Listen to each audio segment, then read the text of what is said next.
Welcome everyone to the commemorative event for Charlie Russell.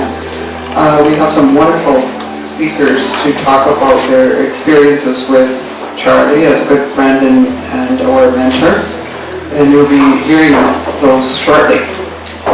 I'm Marianne Reeves, and I guess my claim to fame is that I have been in Waterton every summer of my life, and so that qualifies me as an addictive and a magnetic Watertonite. And I've loved Waterton forever. And I grew up with Charlie because I was pretty horsey in my early days, so I spent all my time down at the barns, and so I knew Charlie quite well. And when I learned to throw, my other claim to fame, throw a diamond hitch, I don't know if I could do it anymore, Charlie was there. He didn't teach me, but he was there laughing. So I really didn't get to know him really well until later in life. And so the last 30 years probably we've been seeing quite a bit of one another, and not so much hiking together, more socializing and partying and talking. So just sort of set the mood, I have a little poem I'd like to read to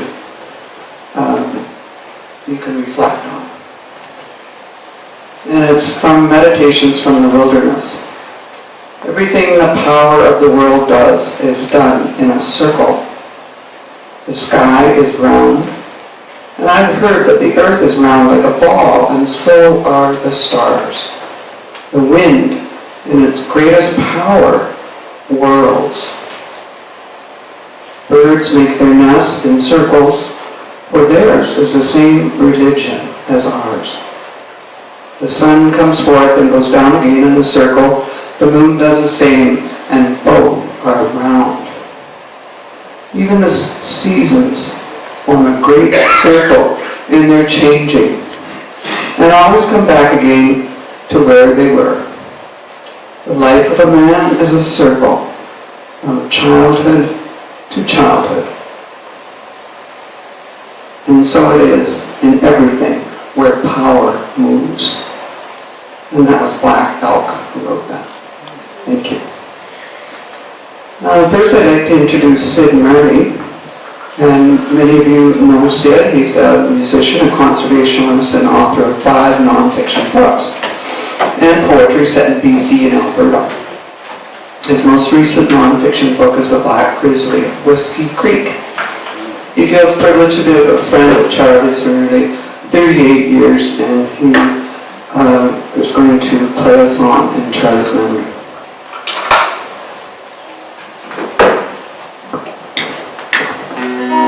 Check 1, 2.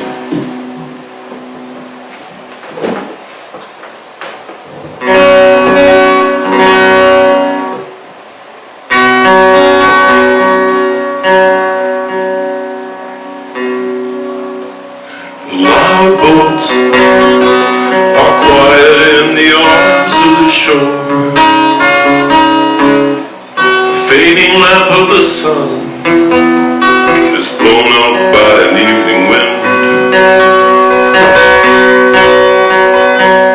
Wild horses are running on the mountain trail tonight.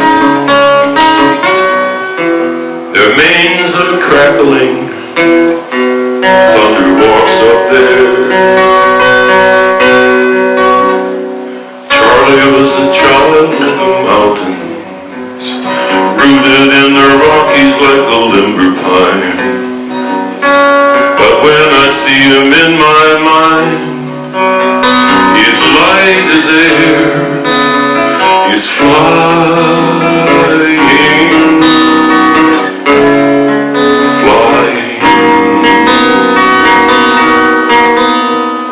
circling, spiraling, looking for a whole cloud. High over Kamchatka, far from the crowded world. You had a question you needed answered, and you gave it everything you had.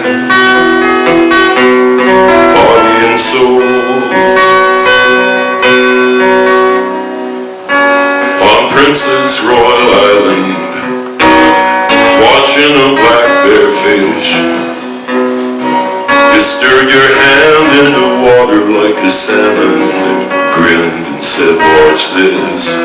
And bear came over, stood by your shoulder, stared in the creek like a brother.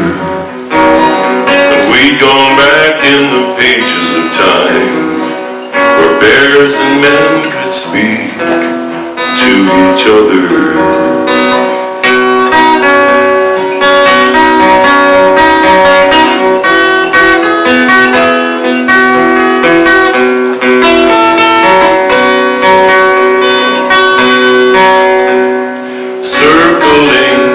Spiraling, looking for a hole in the fog, the proud and willful ignorance that threatens us all. Can we fall, make more openings, let the sun shine in to the darkness in the human mind, where nature's troubles begin? A man of the mountains, rooted in the Rockies like a grizzly bear. But when I see you in my mind, your light is air. You're flying, you're flying.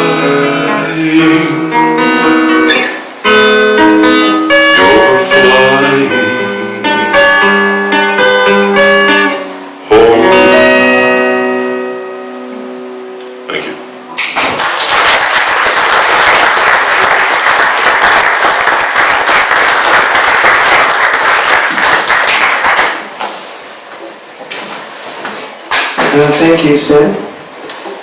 And now we'd like to reserve a moment of silence in memory of Charlie Russell.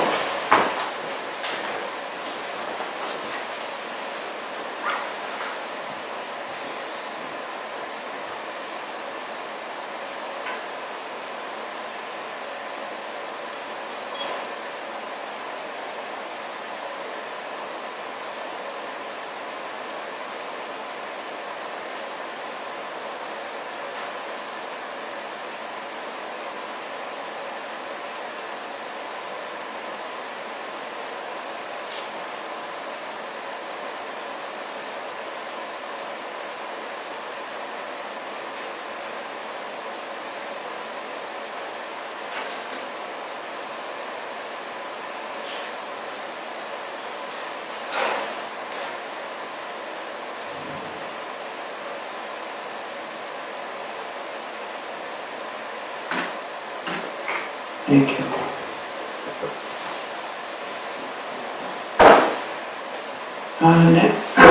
Excuse me.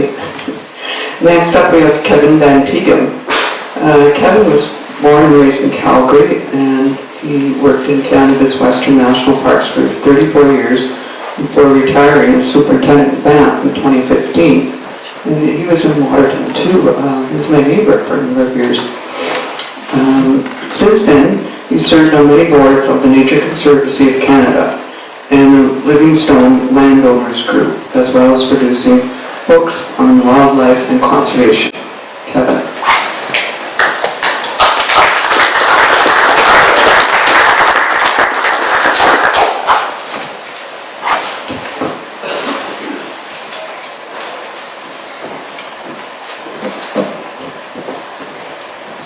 Thank you.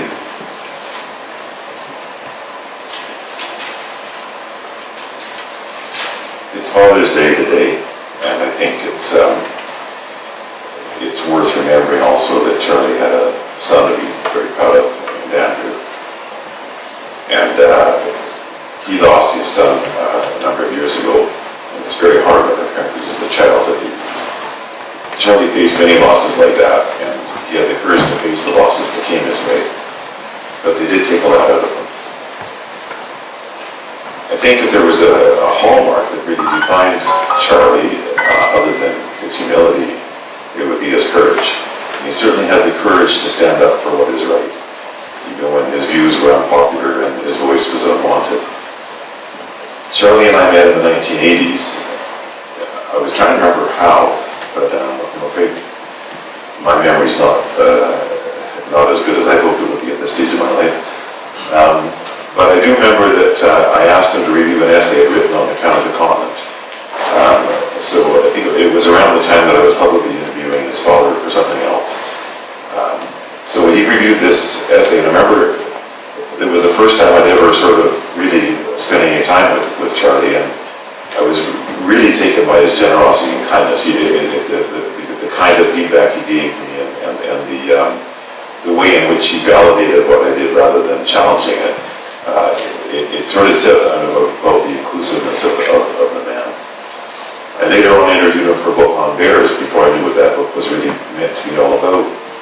And that was when I sort of developed a lot more curiosity for how Charlie thought about things. And Charlie had a unique way of thinking about things that did not put him or us in the middle of his thoughts, but really put his thoughts in the middle of the living world. A few years later, I had an encounter here in Waterton with a mother grizzly bear and her cubs, and she didn't kill me, and I was quite puzzled about it.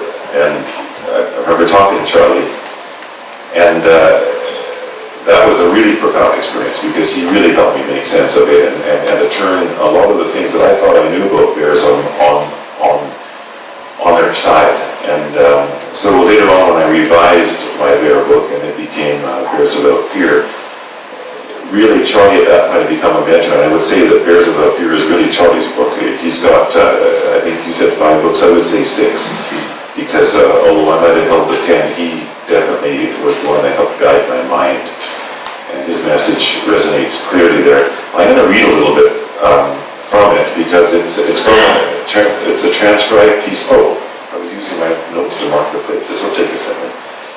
It's a transcribed piece from an interview I did with him that sort of, in some ways, sort of captures his message as he came through in the book and in his work and in his life. I can't do his voice. Only Charlie had Charlie's voice. But this is his words.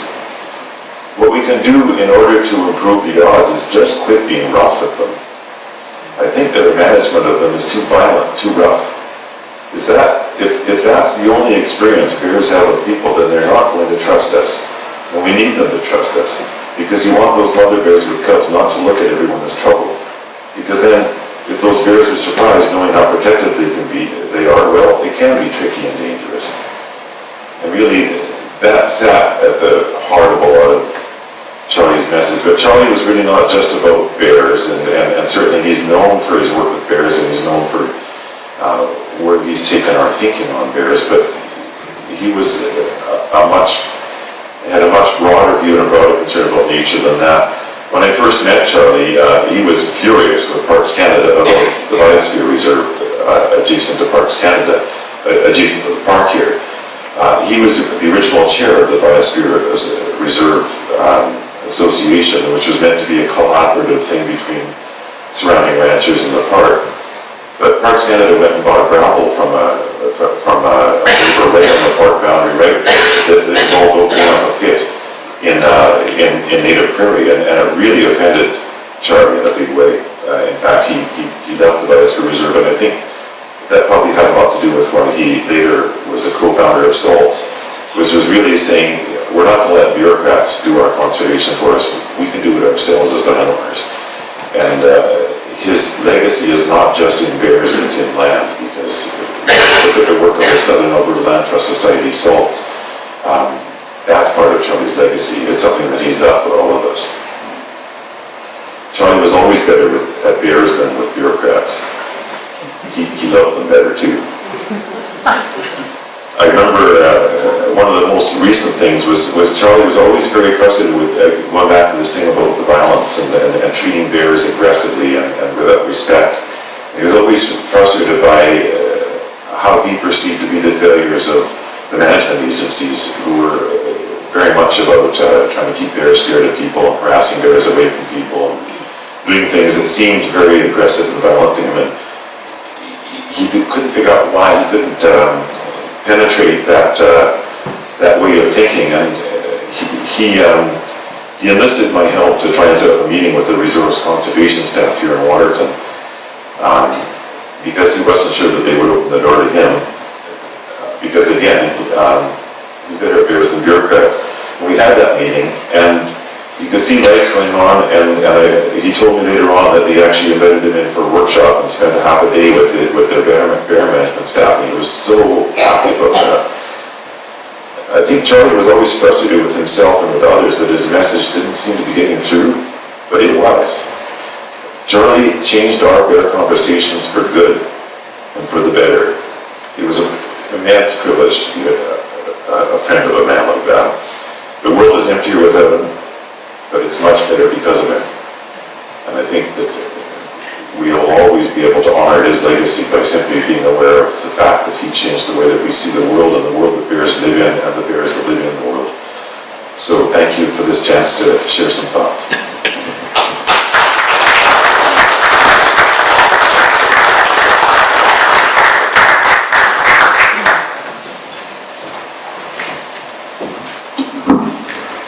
Thank you, Kevin. It's very nice.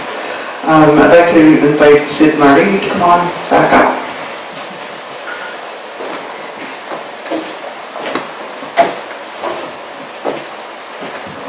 Thank you, Marianne.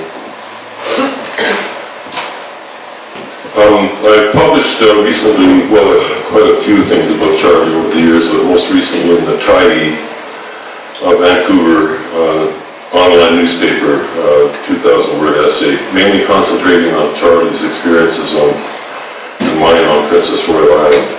So I'll just tell you a little bit about that episode in his life, and others will talk about all the other things as Kevin has already demonstrated. In 1993, Charlie was working as a guide and assistant to Jeff and Sue Turner, shooting a BBC film on the spirit bear, white bear of Princess Royal Island. And one of the things that he contracted to do was to supply an ultralight aircraft and fly it to be used as an aerial flying camera platform. So the problem was that he didn't have a building at Hawk's Nest that was big enough for this plane to be in. So the plane was all over Hawk's Nest in all various buildings and various pieces. And he started getting a little bit frantic in March of, I think it was 93. And he had to get this thing put together. So I went down there to Hawk's Nest on a March day. It was snowing heavily.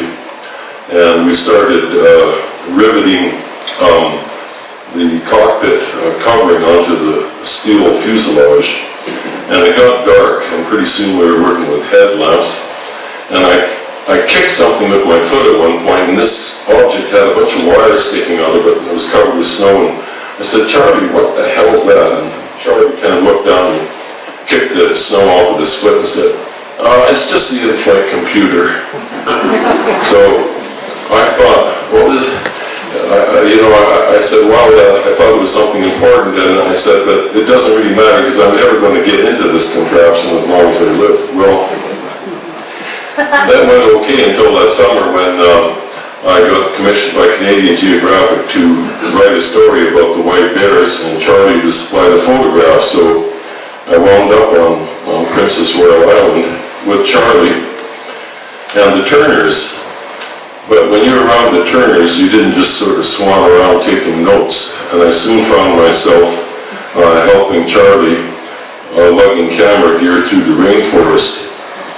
At one point, we're working in a creek bed, picking our way through slimy boulders and fish guts, and stringing up 1,000 feet of climbing rope between fir trees for an overhead camera sequence. Charlie pointed out a giant flat-top boulder in the middle of the stream and said, I was playing with a bear on that rock one day and things got out of hand. Playing? Yeah, I was up there taking a break and he came down the bank, spotted me and came up to visit. Yeah, I've come to know him pretty well. He was feeling playful. He was really inviting me to wrestle. I wasn't sure if I should, but he was so friendly. Anyway, he stood up. He had a really mischievous gleam in his eye, and I thought, oh, what the heck. So I got ready to grapple with him. God, they're so strong. He just knocked me right over. I landed on those boulders. Jesus Christ. Yeah, I could tell he was surprised. I looked up and he was peering down at me. I think it really puzzled him how weak humans are. It didn't mean to hurt me.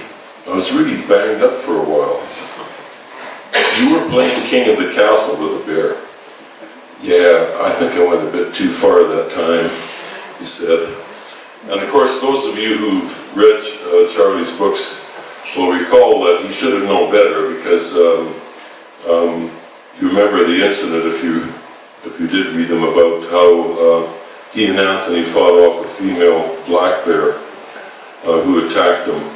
They got between her and the cubs years ago here in Waterton Park, and there was quite a tag team match going on with Charlie trying to get the bear off of Anthony, and then Anthony trying to get the bear off of Charlie. So it's not like he hadn't wrestled with the bear before. Well, anyway, moving forward in this little story, we were sitting around having coffee one time in the camp, and Charlie popped the question, which I dreaded. He said, will you fly with me? Now Charlie knew I hated flying, and I nearly choked on the coffee, set the cup down. I'd be happy to, I lied. So the two of us, both heavyweights, climbed into the little plane and strapped in with Jeff Turner, pushed us away from the pier. We had a windscreen in front of us. Otherwise, we're open to the weather, and the motor sits behind you on that craft, so it was really noisy. You couldn't talk except by sign language. Well, we taxied down the inlet, and I could see it was going to be really hard for me to keep this plane aloft just by force of my willpower alone, because there were no armrests to grip in white-knuckled terror while willpowering. So Charlie punched me in the shoulder with a big grin on his face and opened the throttle, and we raced down the inlet. It's a short takeoff plane, but our run seemed to go on and on. We did not lift off the water. Frowning, he slowed down, and we taxied back to try it again. I can't recall how many times we attempted takeoff. Seemed like 10, it was probably only 3. Last we returned to the pier, the motor idling. Well, I guess it's just not in the cards today, I said happily. No problem, said Charlie. I know what we need. You stay right there, I'll get it. He hurried up to the beach to camp and soon returned with his fishing tackle box in one paw. As I watched, puzzled, he pulled out a lead halibut jig with its attached hook and tied it to the tail wheel with some fishing line. We've got it now, he said with a happy grin, as he settled back behind the controls. We've got it. Are we trolling for halibut now, I asked. Ha, we're going to catch some air. Once more we hurtled down the inlet, 2 porkers making the ultralight nose heavy. But this time the halibut jig was just enough tail weight, at 17.6 ounces actually, to pull the tail down, allowing the wings to catch some lift. And we flew around and around up above Princess Royal Island and Laredo Inlet, looking for white commodities, and scared hell out of some tourists in a yacht and an 80-mile-per-hour swoop. And except one time, when I took a ride in a sailplane, I felt about as close to being an eagle flying with Charlie, and like an eagle, oblivious to fear as I've ever been. I think I better end there.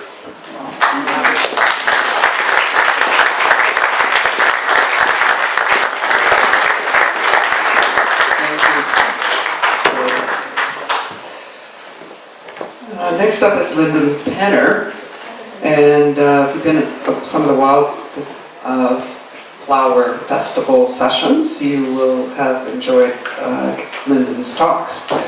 Lyndon grew up in Saskatchewan and has worked in the horticultural industry most of his life. He's a well-known author, public speaker, and gardener designer. garden designer, and he lives in Lethbridge.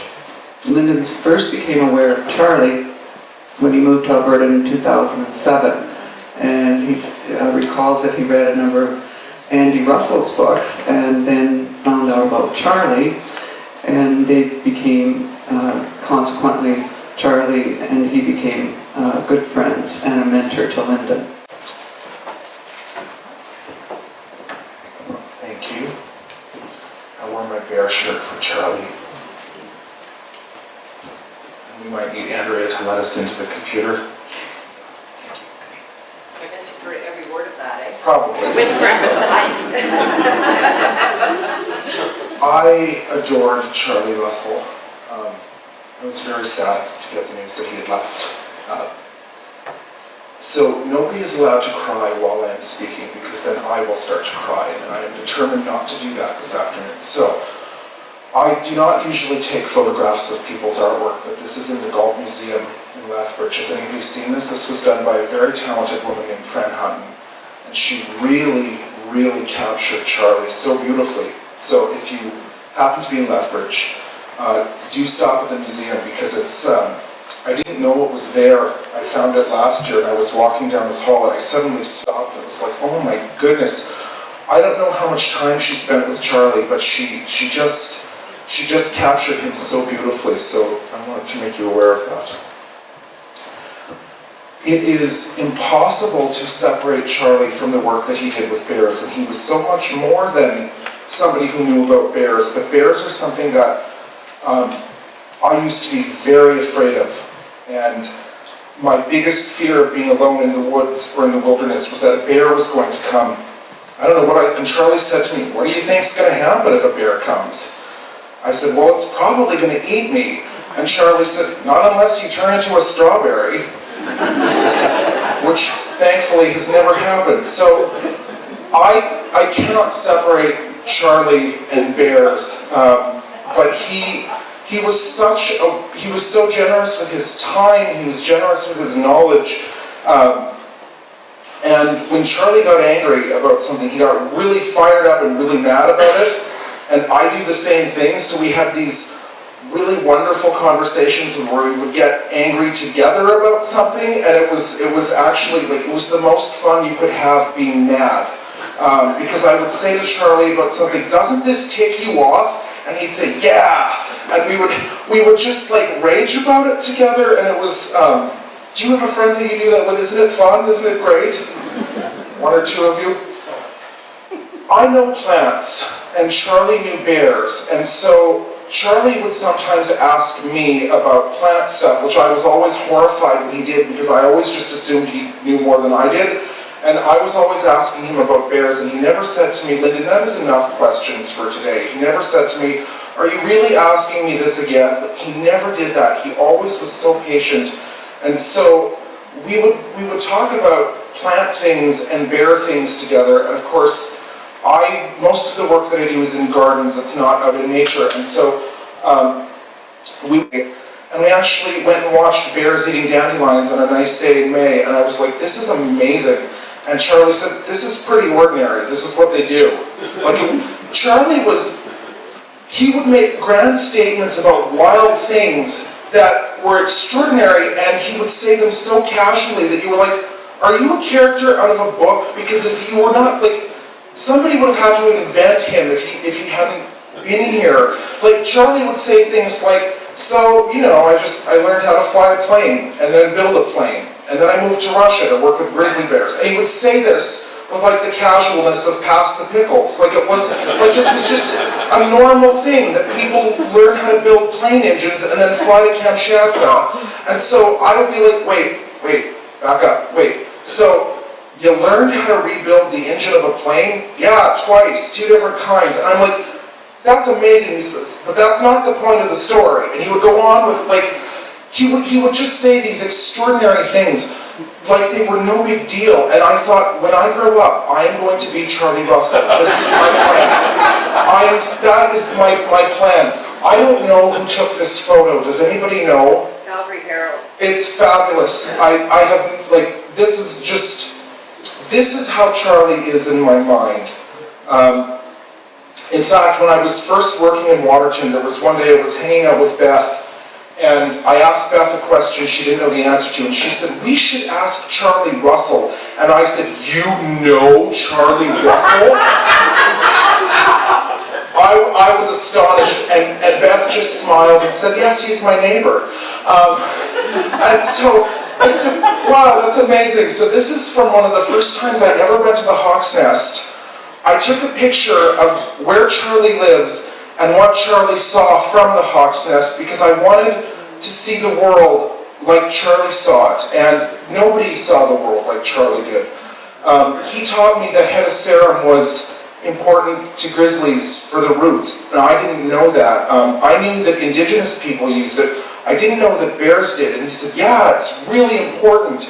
And so when you're in places where it's in abundance, you should watch for bears, particularly in late summer when the roots are really plump. That's when they like to dig and eat them. So when I find these plants not in bloom, usually it's in late summer, I know that there's going to be bears in that area. And Charlie taught me so much about what bears are doing and how they're doing it, and he was so adept at challenging my preconceived ideas.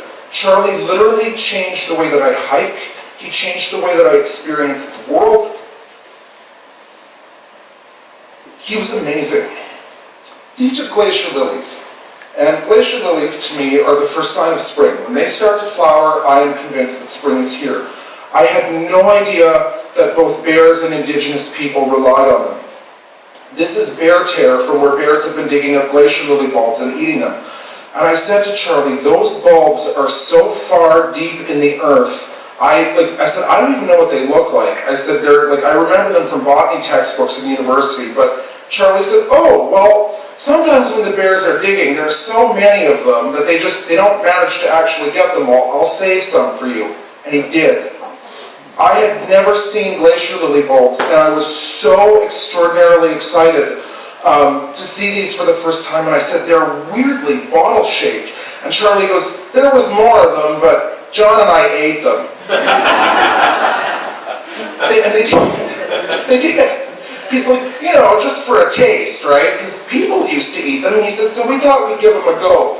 And I was hanging out with John Russell and Charlie Russell, and we were looking at glacier lily bulbs, and in the back of my head, I congratulated my 10-year-old self on pursuing nature and wildness in my life. I was like, you are hanging out with outdoor royalty right now. And so after I left, the first thing I did was I called my mom and I said, Mom, oh my God, I hung out with the Russells today. I actually hung out with them. I actually knew them.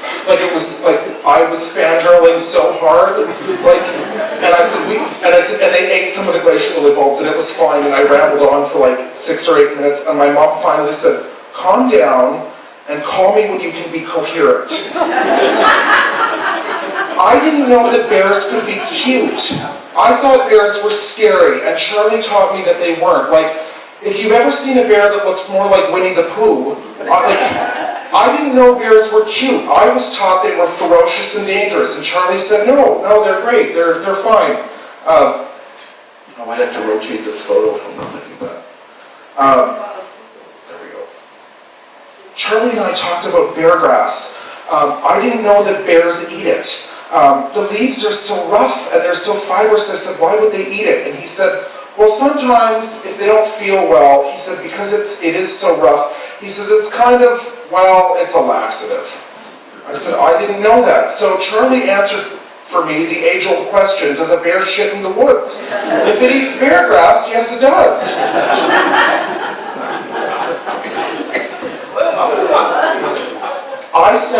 I would randomly email Charlie weird things just for fun, and so this is obviously a garantula. So this is what would happen if you combined a grizzly bear and a tarantula. And so I sent this to Charlie and said, what do you think? And he said, well, if it was a real thing, we'd have a lot less visitors to the park. So, as though this were a normal thing to just send somebody.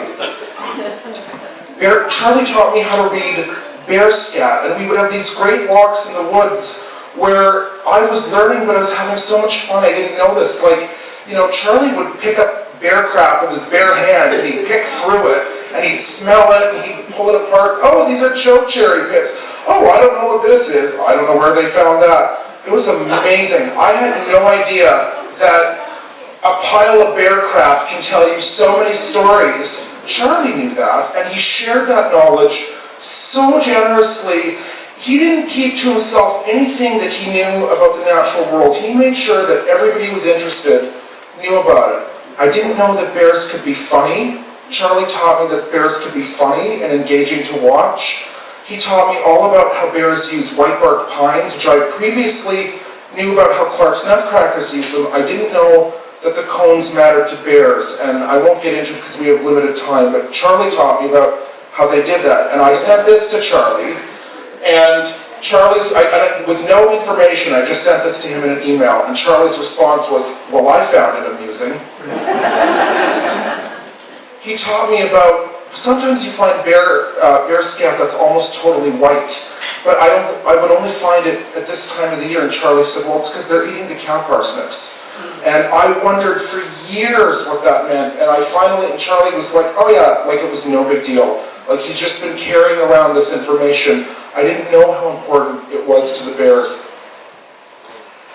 This chair was a gift to American President Andrew Jackson in the late 1800s, and the gentleman who invented this chair is in the photo adjacent to it, and I was horrified when I found this on the internet and thought, what did people do in the 1870s? This is insanity, this is crazy. And I showed this to Charlie, thinking he would find it as repugnant as I did, and Charlie said, do you think it was comfortable to sit in?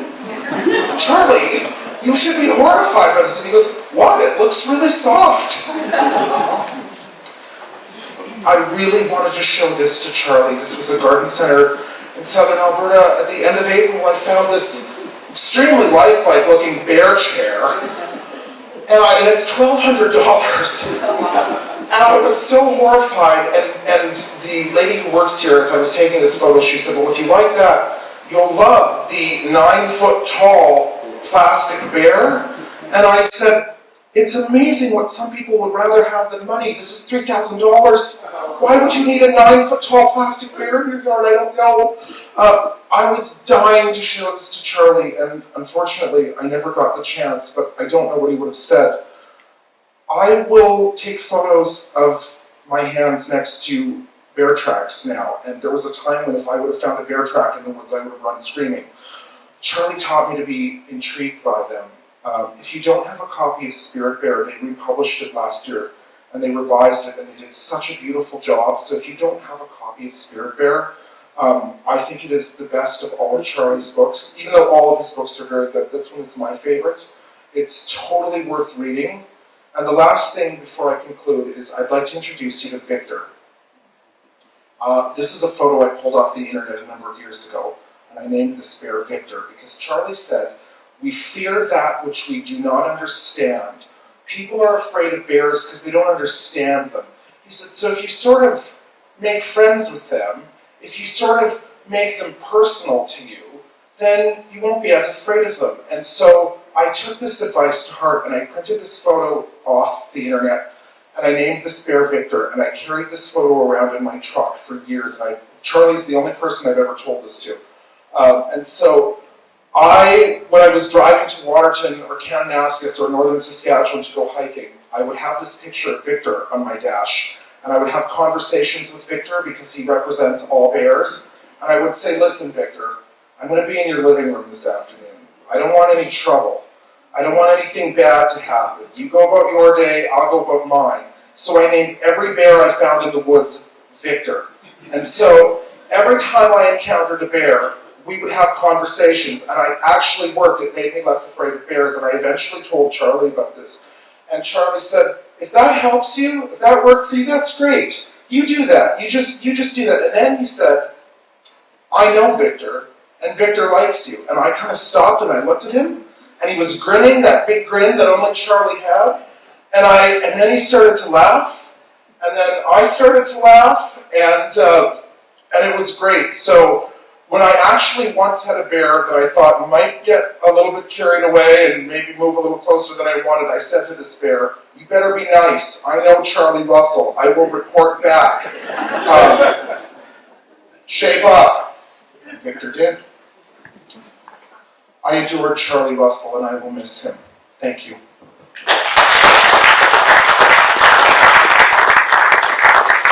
Ryan, and Wendy Ryan is an expert backcountry guide and leads equestrian rides and pack trips throughout the mountains of southwestern Alberta.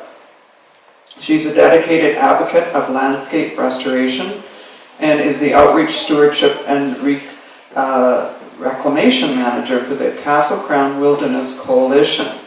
She's been friends with Charlie since 1980, and they hiked a lot together and shared many conservation concerns, and worked together also on the Burt Regal book that's coming out pretty quick. Thank you.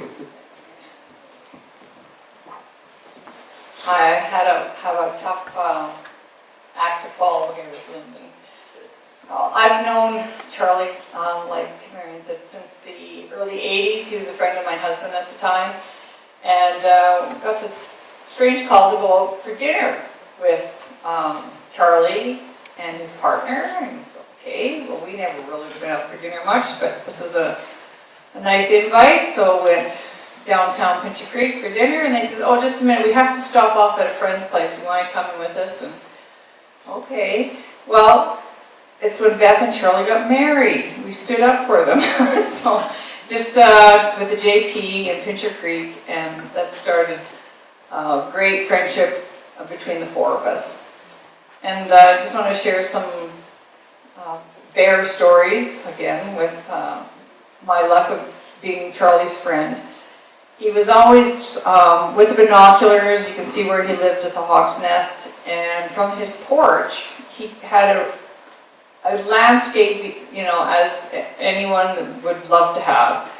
So up on Horseshoe Ridge, which is one of our favorite Burt Regal areas, he was watching a brown bear, black bear, scurrying around on the side of the mountain, and then it would disappear.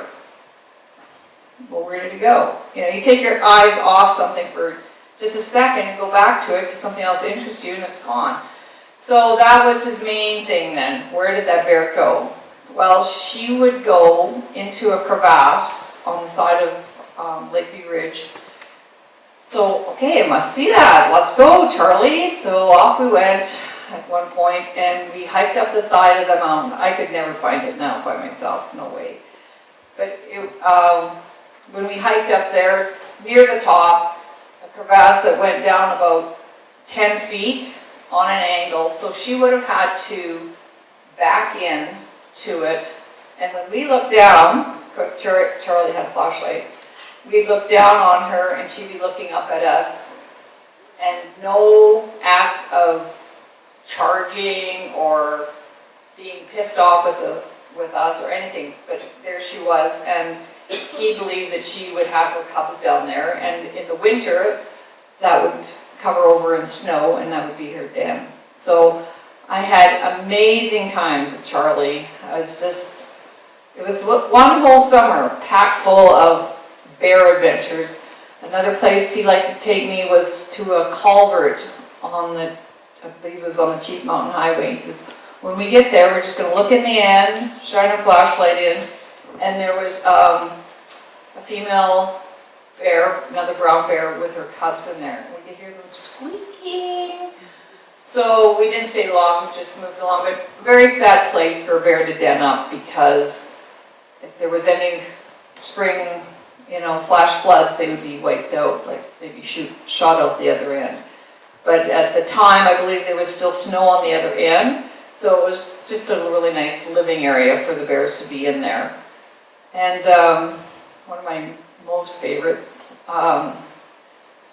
sites I got to go to, I'd never been to Lynham Lakes, but Charlie had driven down the Cameron Lake Road, again with binoculars, checking things out, looking at the mountains, and he could see up on the shale, a bear was digging a den in the shale. But there's nothing to hold the den up, it's just solid rock. So I was a good guinea pig, and away we went on a day hike, and that was when the left face was still intact. And so we climbed up the left face of Lynham Falls Lake. And I don't know, has anybody here climbed up to Lynham Lakes by the falls? Good many of you. It's quite scary. We were there with the goats hanging out, little ledges, and we finally made it to the lakes and we're chatting, have lunch, and I thought, there isn't one person alive that I know that I would ever take up here. No. Okay, well, maybe Mike did, but nobody else. So, as we carried on and we're walking over to that bear den in the shale, Charlie just sort of stopped. He says, yeah, you know, maybe we shouldn't go over there today. I said, what? I've hiked all this way. I want to see that bear den. Just as we're kind of like arguing about it, here comes the bear. He's in the forest. He walks out of the forest, looks both ways, goes another 10 meters, turns around and backs into the den. I thought, oh, good thing we weren't, you know, few seconds earlier or later, because that bears are usually on a mission. I was on a mission that day, but we never went over there that day. So the thrill of seeing that bear, a huge bear, grizzly, going and doing bear stuff, going into that den. So we hiked out on the right side, where I call it the Barra sort of crevasse. Barra McNeil, everybody knows, anyone who knew Barra knows her. There's a width of about, I don't know, less than a meter, but it's just a crevasse. And you have to, like, get yourself ready to make not a leap, but sort of a leap of faith, reach over and grab the wall and carry on down the ledge. So again, I thought, okay, there's nobody else I know that could do that. So the next year, Charlie organized a group, and Sid Marty, I remember, was there, and I thought, oh, I'll take my son up there. He's like 10, he's a good little climber. So we climbed up the left side of the rock, the mountain, and we did go over that time, the group of us, to see the den, and it had collapsed because there was nothing structural to hold it up. And we did make it out. So we put this flimsy little rope on Matthew around his waist. He would have pulled me off the mountain. But we all made it, and Matthew will never forget that trip.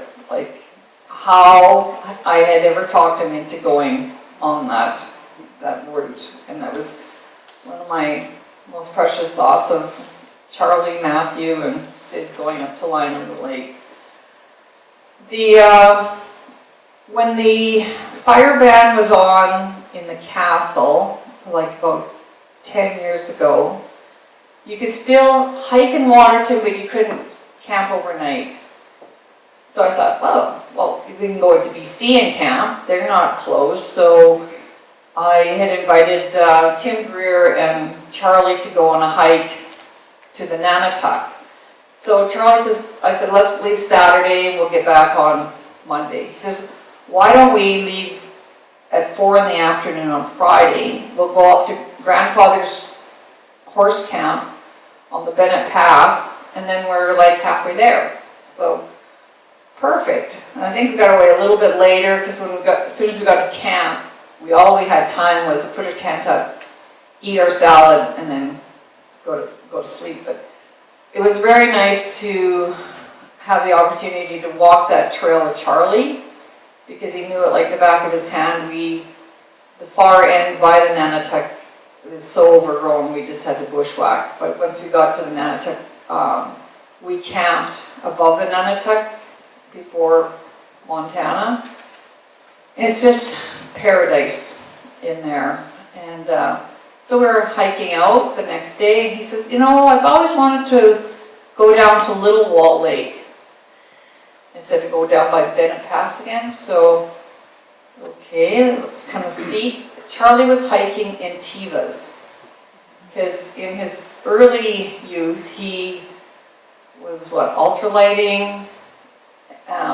plane, crashed, shattered his leg, his ankle, was in the hospital for over a month, and it was really hard to get a hiking boot on, so he was wearing Tevas that day, with like wool socks. So there's, if you look over the edge, you can sort of see Wall Lake here, and down there is Little Wall Lake, as his grandfather would call it.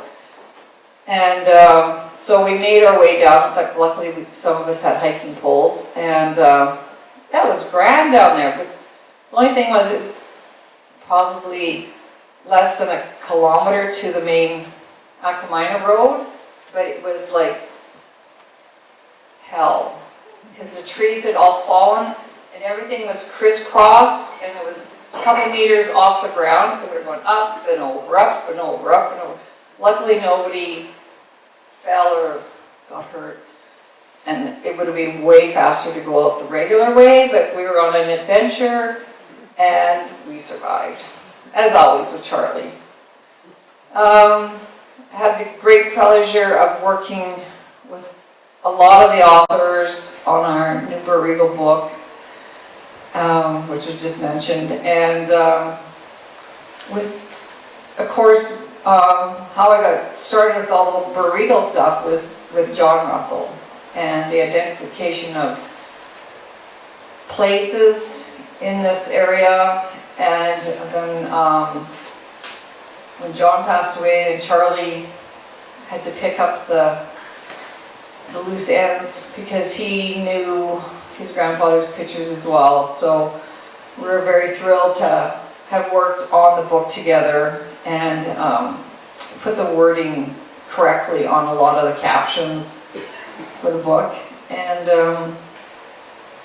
one thing that Charlie always, most valuable things he also taught me about bears is, if they're coming down the trail, step off the trail.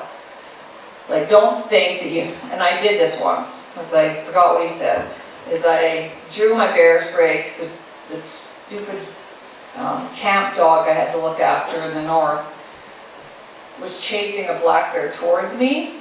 So I had my bear spray, had it ready, kept talking to the bear, get out of here, leave me alone, and the dog's bouncing along, chasing the bear at me.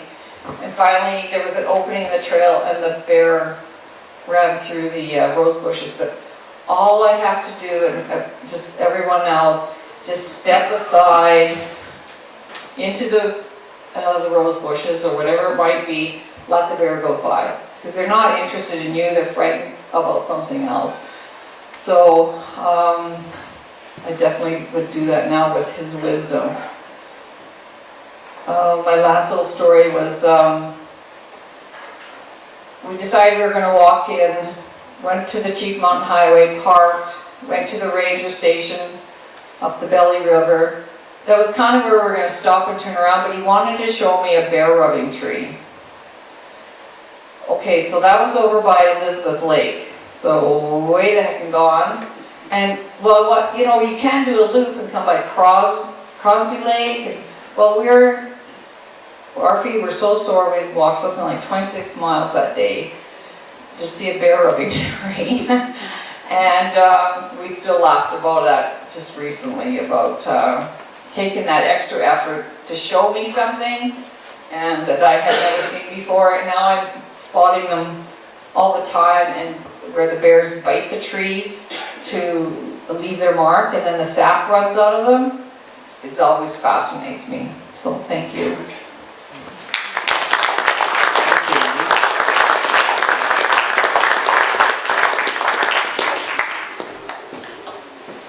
Next we have Reno Summerhalder.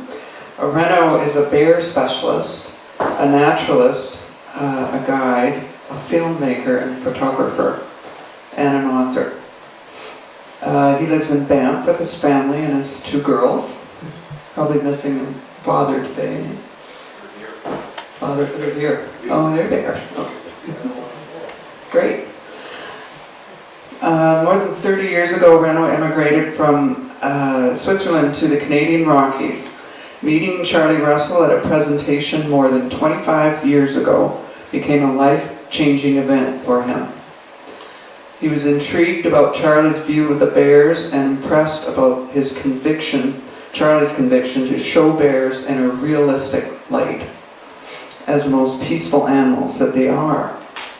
Charlie had asked Reno to assist him in a rehabilitation project of brown bears in Kamchatka, and the two friends spent the summer of 2004 rewilding 5 orphan brown bear cubs.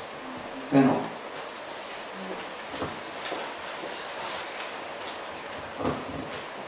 Hello, everyone.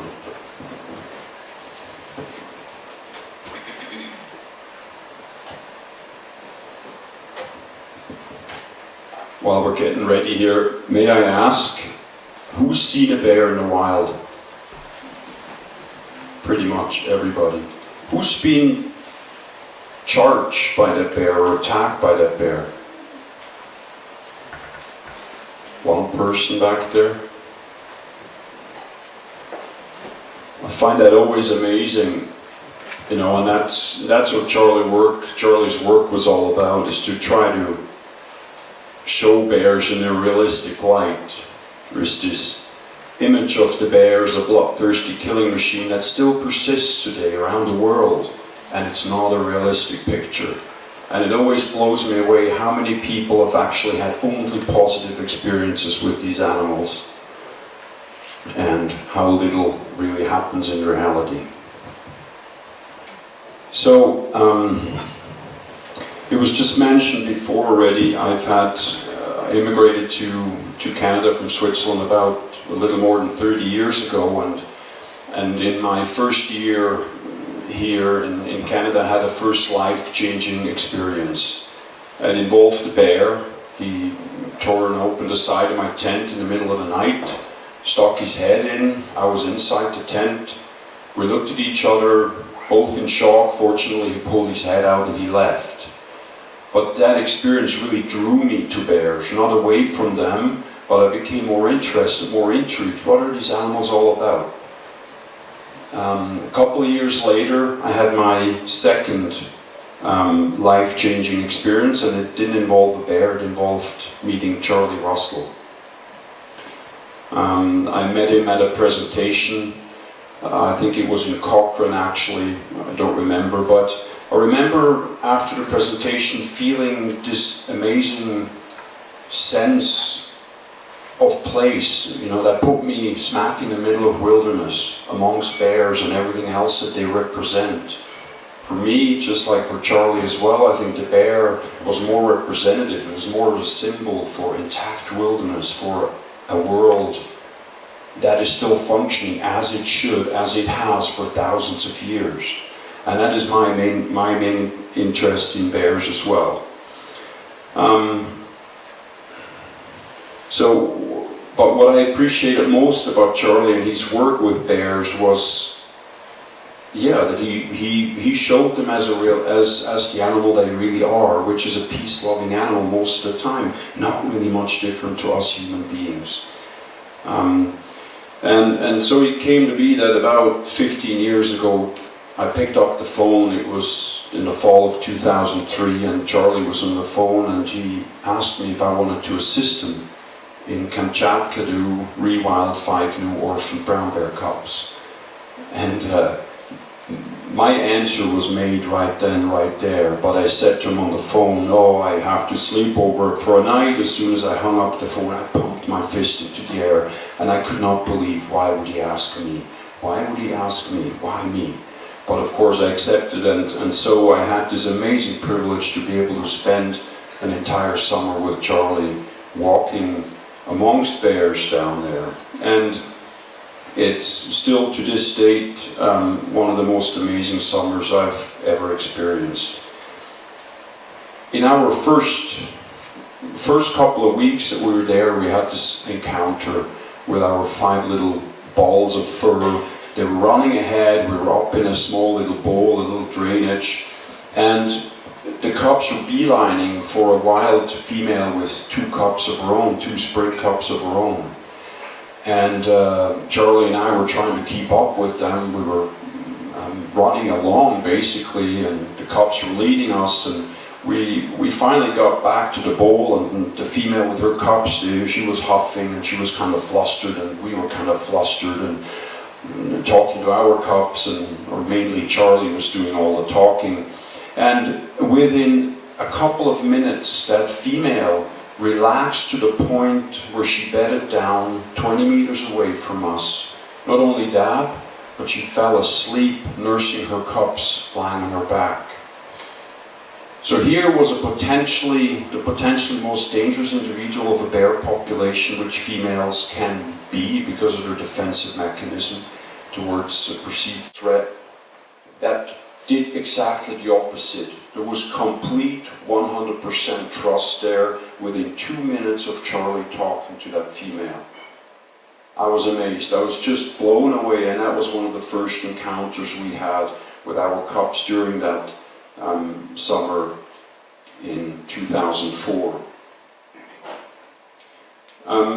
Charlie fought so hard for so many years to show the world that we don't have to make the great huge fuss that we make about bears today in the world still. And so it came to be that Charlie was often referred to as the Dian Fossey of bears, which I completely agree with. Charlie was one of the first people on the planet that talked about bears the way he did, that took that bloodthirsty image that bears have, that often hunting societies or Hollywood portrays them to be at, and they're not. We've all seen bears going along their business, and to 99% of the time, that's what bears do. They just want to survive, they want to live. There's really nothing different about them and us, really. I think that the big difference is priorities. You know, I've seen bears mourn, I've seen bears mourn their lost cubs, I've seen bears having fun during mating season, loving each other. There was clear love there, there wasn't just the lust. There is so many times, basically on a daily basis, when I'm among bears, where it's quite obvious that there's emotions there in those animals. But Charlie wasn't the Dian Fossey for no reason of the bear world. Usually when you're thinking in extremes, at one end of the spectrum, it often involves a bit of craziness, maybe a bit of stubbornness too. And everybody that's known Charlie must have experienced that at some point or another as well with him. And I certainly have. And one of the things in Russia during the summer of 2004 that Charlie was quite crazy about was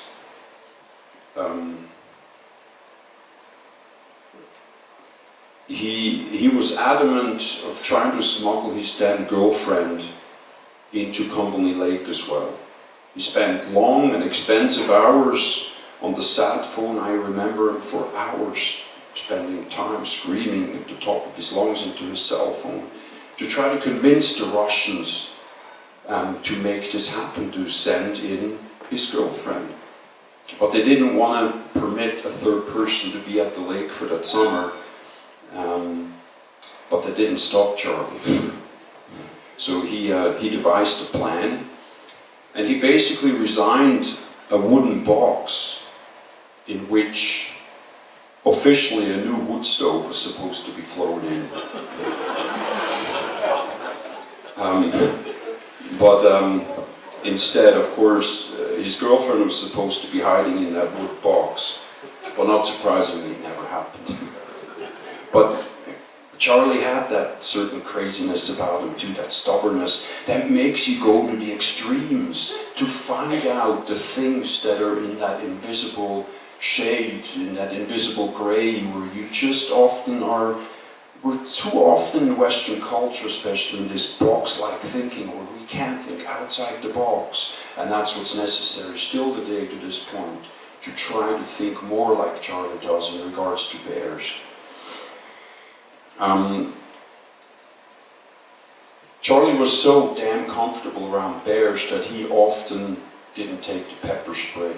Sometimes he would also forget, and I would remind him almost every second day, don't forget your pepper spray. Often he only took it grudgingly, but he usually did.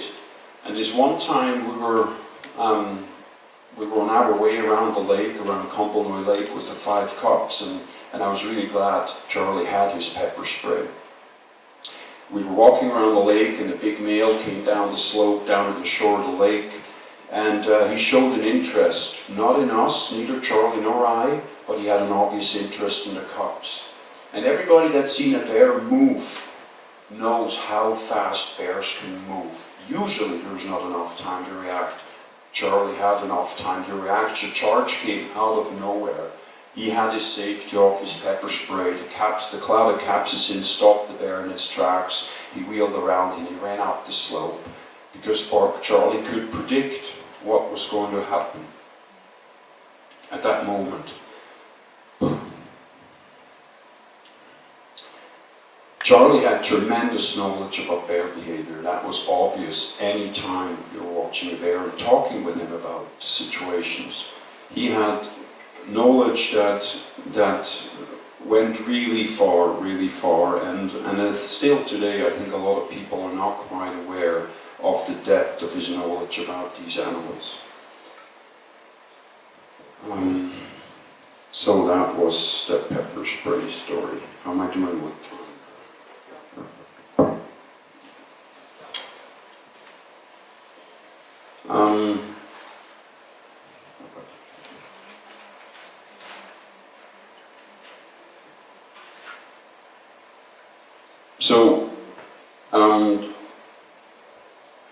Like I said a couple of times already, Charlie worked so hard in trying to get this image across of bears, but I think Charlie didn't do this work touching bears amongst other things, having very close contact with them to brag. His point was never to brag about himself. It wasn't about his ego. It was about showing the bears in a realistic light, to show what's possible between man and bears. And the possibilities are almost limitless. The tolerance that bears have towards our bullshit, all the hurdles that they cross are amazing. Our tolerance lacks big time. So we have to work on our tolerance, and that's what Charlie has been trying to communicate for so long. And I think he's changed, like many of us, as already said, a lot of people's attitudes and views of what bears are all about and about their danger.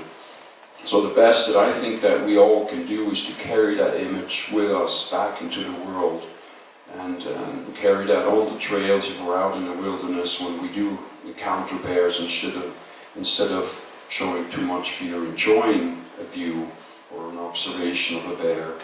And most of all, I think the symbolism behind the bear as an indicator for a healthy ecosystem is the other thing that was so important for Charlie. We went for a walk up the ridge, the Hawk's Nest, yesterday, and I think the Russell family and some of the other ranchers in that valley here on the edge of Waterton Lakes National Park have done an incredible job of trying to keep that balance that is necessary for all of us to live next to one another in harmony. It is possible, and Charlie and his family has shown that for a long time now, and it's time that more and more of us are starting to pick up that way of life, because that is what we all need worldwide. I think that acceptance and that respect towards wild nature. So in honor of Charlie, thank you all for carrying that image and that back into the world. Thank you.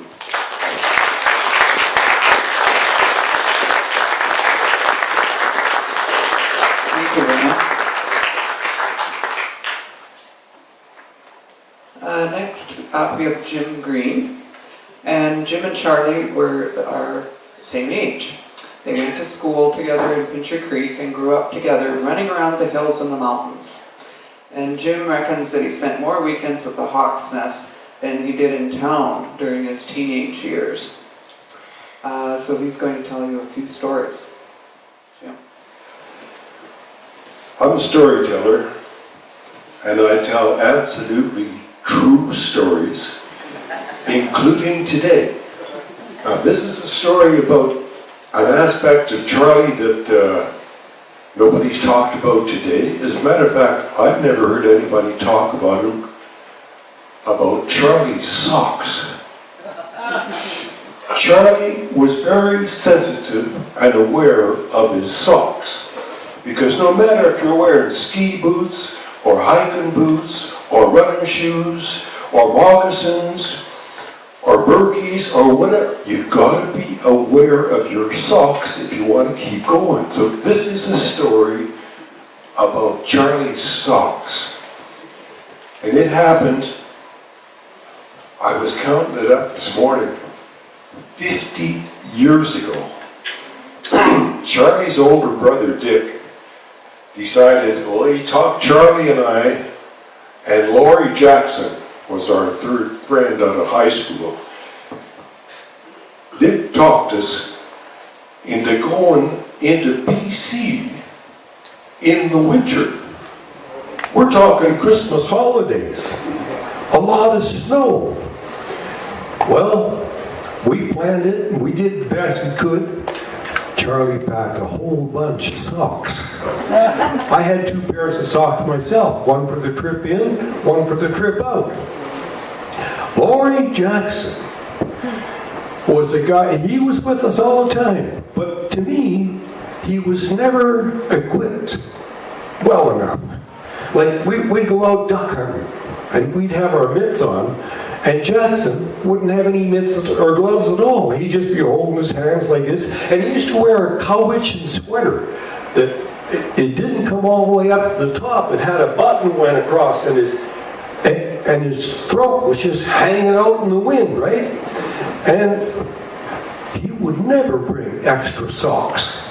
So what we did was, we came in from the Hawk's Nest and came into the road that's closed here on the way to Cameron Lake. And we had 2 long toboggans. Had a couple of 5-star sleeping bags on each one. And we went all the way up the Cameron Lake Road, up to Akamina Pass. We went over Akamina Pass. We had snowshoes too. We didn't need them at first. But once we got up to Akamina Pass, we needed snowshoes. It was deep snow. We went over the pass and down the other side, down Kishnini Creek, and we were heading for Glowing's camp, right? And there was snow back there. There was snow. We stopped to have lunch one day, and we put out some dry wood to put the fire on, and started cooking up our bacon and beans for lunch.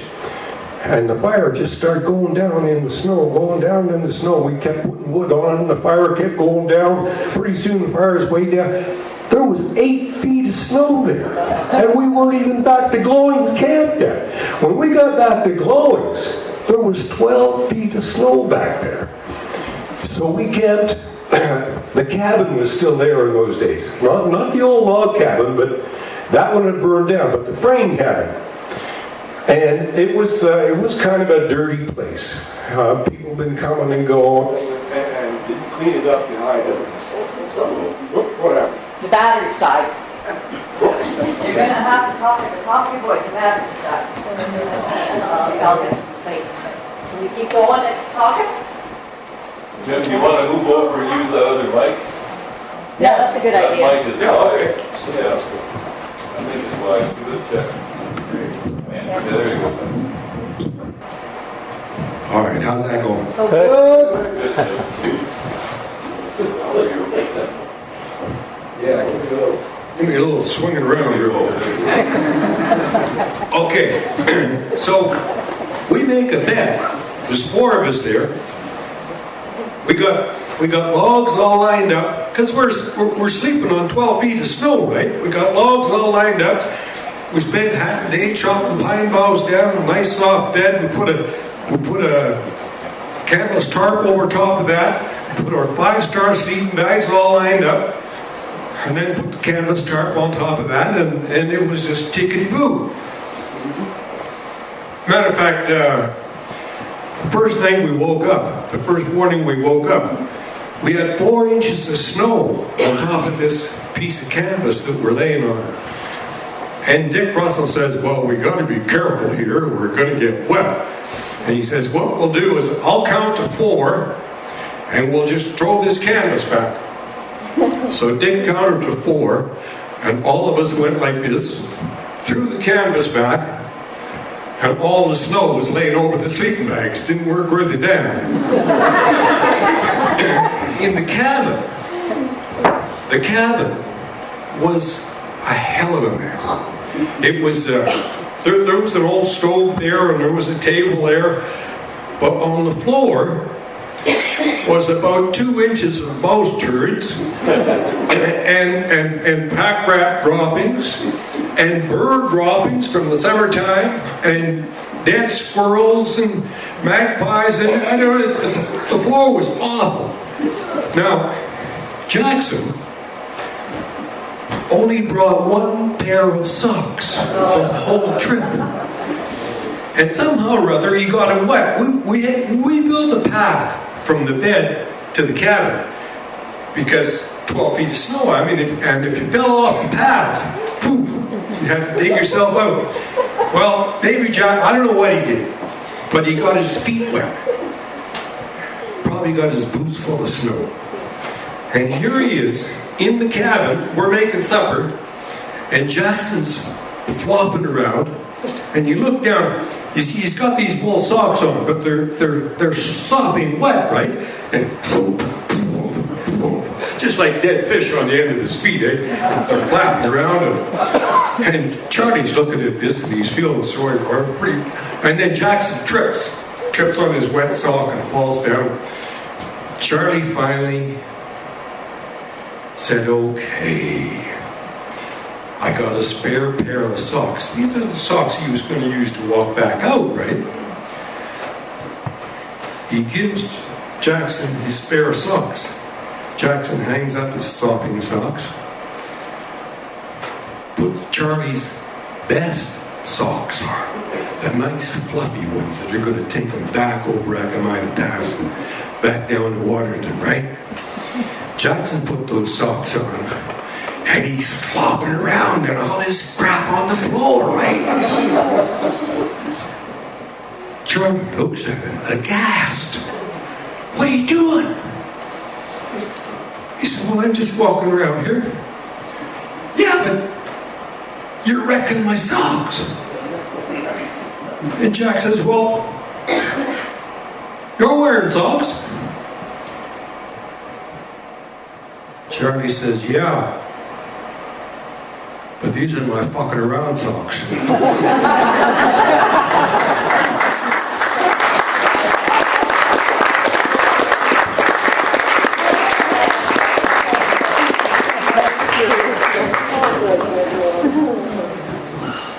Okay, thank you. That was quite an interesting story about socks. And now Sid would like to come back, please. And Sid is going to play us some of his beautiful music.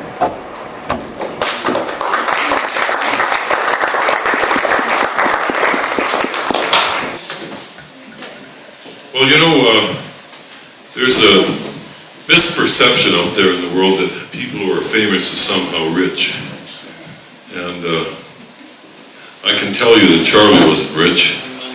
And there is if I could mention this, there is a GoFundMe initiative out there for the Russell estate. So if you feel inclined, check that out. It's on the web. And I think the estate could use a little bit of assistance. It's all right to say that, Melanie, I hope. Okay. All right, good.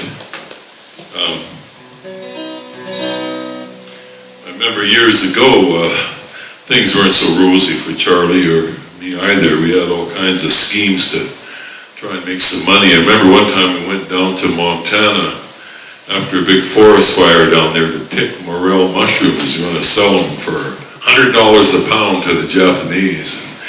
There's not a lot of people in Montana, but everybody who lived there had the same idea. And we didn't make a dime off those mushrooms. But he had a very tough time for quite a while. getting his feet under him financially, and of course, as you know, the whole experience in Kamchatka was through the generosity of donors who backed Maureen and himself on that venture in Kamchatka. And Maureen in particular was an incredibly capable woman at moving in those corporate circles and convincing those people to shell out some dough for this wonderful project and this dream of Charlie's. And so that's something to keep in mind too, I guess.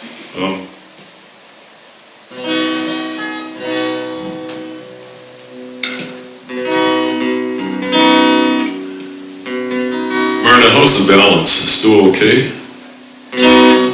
The Rocky Mountain Eagle Foundation asked me to write a song for a movie they were going to do about their work.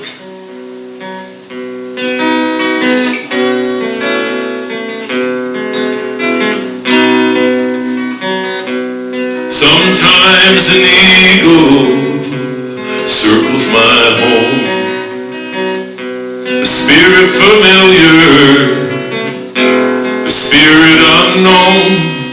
When my heart is a canyon, the tongue is a stone. Comes the heart of a hunter, proud and alone. Sometimes an eagle circles my home. When I gathered more answers, I don't need to know. It's a question mark shadow on winter's white page. Step out in the open, man, break out of that cage. Step out in the open, break out of that cage.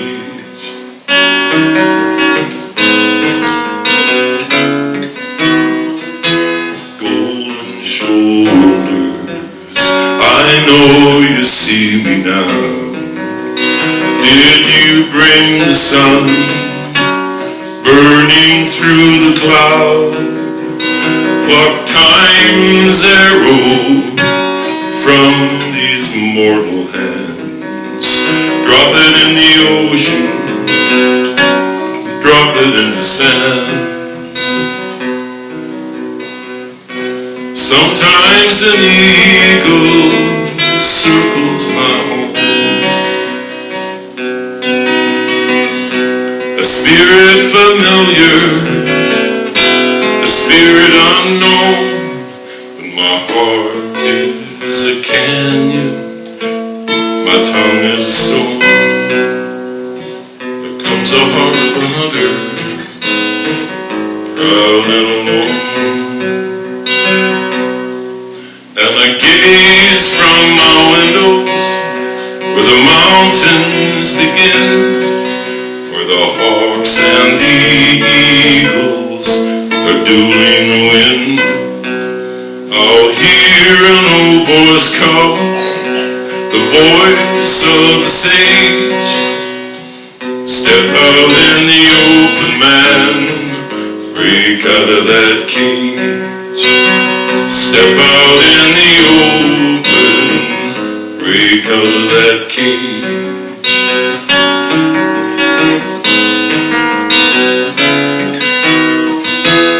Golden shoulders, I know you see me now. Did you bring the sun burning through the cloud? What time's arrow from these mortal hands? Drop it in the ocean, drop it in the sand. Drop it in the ocean, drop it in the sand.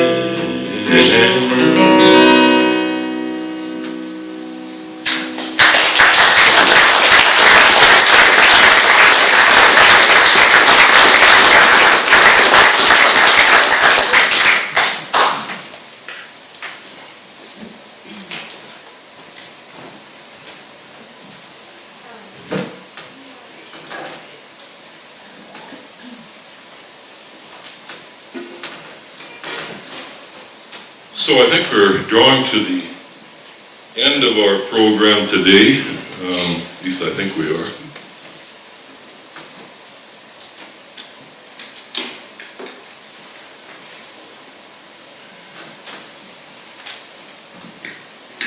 So I'd like to conclude with a little bit of mountain climbing boogie and put us all in the mood for getting out of here, because as has been so well said, the mind cannot take in what the butt cannot endure, and you've been sitting for quite a while, so I'm going to let you go.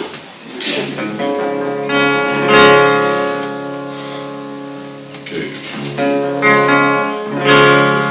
Now, this is a debut song, like the first one I sang, which was about Charlie.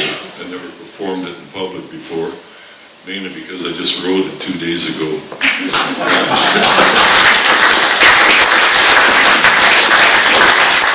have a bad habit of doing stuff like this. It's not recommended. You shouldn't really take a song to an audience until you've played it about 50 times. But anyway, this one's a kind of a fun tune, I think. It's called Get Up.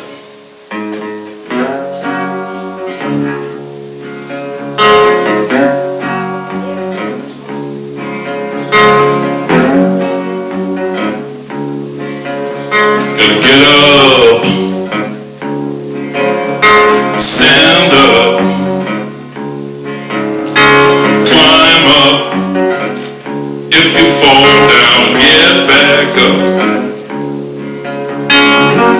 Wise men have said, it's not about your legs. Before you walk a mountain, you gotta climb it in your head.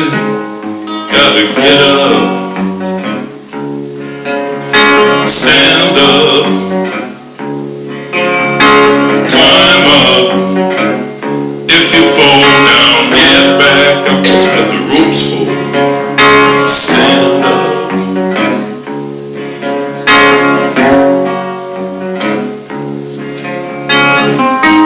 Jack said to Jill, I don't need your get up. I'm gonna go up. Get that golden crown. And Jack said to Jill, could you give me a hand? When he came tumbling down, and she said, you better get up. Stand up. Yeah, climb up. Fall down and get back up. And if you need a helping hand, if you need a helping hand, you'll find one on the end of your arm. Wise women have said, the answer is not in your head. Before you walk a mountain, you gotta climb it in your head. Come on, get up. Stand up. Climb up. Fall down and get back up. If you find yourself crawling on your hands and knees on the edge of the great divide, get back on your feet again. You won't hit your head on the sky. No, you gotta get up. Stand up. Climb up. Fall down and get back up. Get up.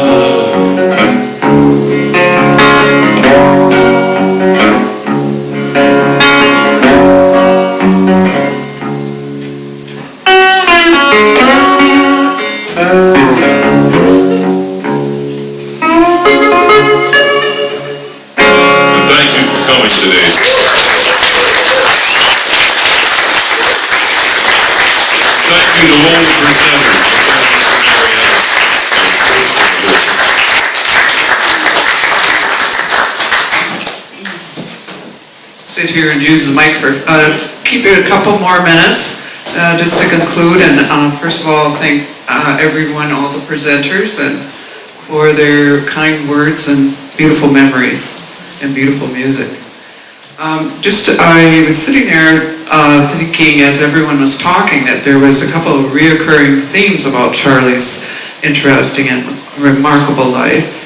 And one of them, of course, is he was a great raconteur, like his father, always telling such wonderful, meaningful stories.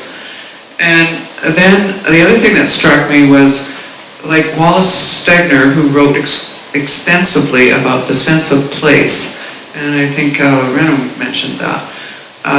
Charlie had a deep, intellectual, serious, and a spiritual, very deep understanding about his sense of place in the world. And I think that's what he tried to share with everyone.